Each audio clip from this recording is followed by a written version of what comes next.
Hello students, आज हम कर रहे हैं हमारा ग्रामर का 6th लेसन जिसका नाम है शब्द निर्माण। शब्द निर्माण में हम उपसर्ग और प्रत्यय बनाने सीखेंगे। तो सबसे पहले इसमें क्या है कि जो बनावट की दृष्टि है उसके अकॉर्डिंग शब्द दो प्रकार के होते हैं। एक तो मूल शब्द, एक बनाए गए शब्द। मूल शब्द होते हैं जो कि पहले से ही पूर्ण रूप से तैयार हैं, ठीक है। उनमें कुछ भी और उपशब्द लगाया नहीं जा सकता या हटाया नहीं जा सकता, ठीक है, अपने आप में पूर्ण है वो। बनाए गए शब्द वो होते हैं कि हमने कोई एक शब्द ले लिया, उसके साथ हमने कोई उपशब्द जो है वो और जोड़ दिया, तो वो एक नया शब्द हमारे पास तैयार हो जाता है। तो वो होते हैं बनाए गए शब्द, ठीक है। अब उपसर्ग क्या होते हैं? उपसर्ग हमारे पास बनाए गए शब्द हैं, ठीक है। हम मूल शब्द लेंगे, जो पहले से बने हुए पूर्ण शब्द हैं उनको हम लेंगे, उनके साथ हम क्या करेंगे, उपसर्ग लगाएंगे। उपसर्ग ऐसे शब्दांश होते हैं जो मूल शब्द के आगे लगते हैं और फिर एक नया शब्द तैयार करते हैं जिसका मीनिंग अलग ही होता है, वो अलग अर्थ देते हैं मूल शब्द से, ठीक है। आप फॉर एग्ज़ाम्पल हम देखते हैं, हमारे पास मूल शब्द है दान, हमने उसके आगे उपसर्ग लगाया। उपसर्ग हमेशा आगे लगते हैं, ठीक है।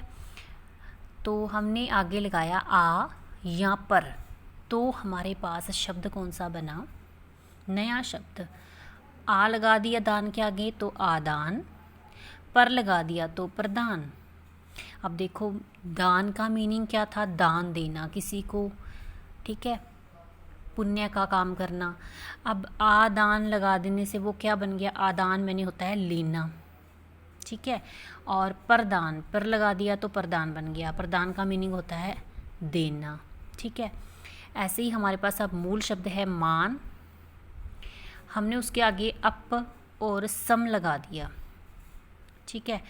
तो अब अप लगा देने से बन गया अपमान, सम लगा देने से क्या बना, सम्मान। ऐसे ही गुण, गुण का मतलब क्या होता है, किसी के बीच कोई क्वालिटी होती है उसको हम गुण बोल देते हैं कि उसमें ये वाले गुण हैं। तो उसके आगे हमने लगा दिया अव और नीर, अवगुण बन गया अव लगाने से, ठीक है। इसका मतलब क्या हो गया, उसमें दोष है, अवगुण है। अब गुण का मीनिंग अलग था, निर्गुण, बिना किसी गुण के, ठीक है, कि जिसमें कोई भी ऐसी विशेषता नहीं है, जैसे हम जिसको देख सकें, जैसे हम भगवान के लिए यूज़ कर लेते हैं ना, निर्गुण स्वरूप है वो, कि उसके गुणों को हम देख नहीं सकते कि वो गोरा है, काला है, मोटा है, लंबा है, ठीक है। तो इस प्रकार इनके दोनों के अलग ही मीनिंग निकले हैं मूल शब्द से, ठीक है। तो अब हमारे पास यहाँ पर कुछ और भी उपसर्ग हैं, तो जो आपको मैं बता रही हूँ इनको आपने लर्न करना है। आपने लर्न कैसे करना है, आपने ये देखना है, आपको ये दिया हुआ आएगा एग्ज़ाम में कि अति का प्रयोग करके दो शब्द बनाइए, तो आपने ये बनाने हैं ऐसे, अत्यधिक, ठीक है, या दूसरा कौन सा बन गया हमारा, अत्याचार। इसी प्रकार नेक्स्ट है अप से आपने कौन से बनाए, अपमान, अपयश, ठीक है। तो ये आपने लर्न करने हैं, इनको राइट नहीं करना फिर नोटबुक में, ओनली लर्न करना है उपसर्ग को, ठीक है। नेक्स्ट वीडियो में हम प्रत्यय को बनाना सीखेंगे, उसके बारे में डिस्कस करेंगे। इनको लर्न करने के बाद आपने एक बार रिटन प्रैक्टिस ज़रूर करनी है बेटे। Okay students, have a nice day.